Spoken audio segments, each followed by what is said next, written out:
புலி பசித்தா கூட புல்ல சாப்பிடாது. సింహము ఆకలితో చచ్చైనా చచ్చిపోద్దు గాని గడ్డి తిందంట. ஆனா இயேசு ஆட்சி பண்ணும்போது புலியும் புல்லை தான் சாப்பிடும். కానీ యేసు క్రీస్తు రాజ్య పాలన చేసేటప్పుడు సింహం సహితం పచ్చగడ్డి తింటారు. எல்லாம் வெஜிடேரியனா மாறிடும். అంత వెజిటేరియన్ గా శాకాహారంగా మారిపోతుంది. ஹல்லேலூயா. హల్లెలూయా.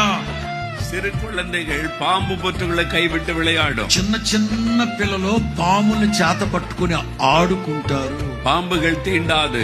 పాము ఏ హాని చేయదు. பாம்புக்கு விஷம் இருக்காது. పాముకి విషం ఉండదు. தீங்கு செய்வார் யாருமே இருக்க மாட்டாங்க. కీడు చేసేవాళ్ళు హాని చేసేవాళ్ళు ఎవరు ఉండరు.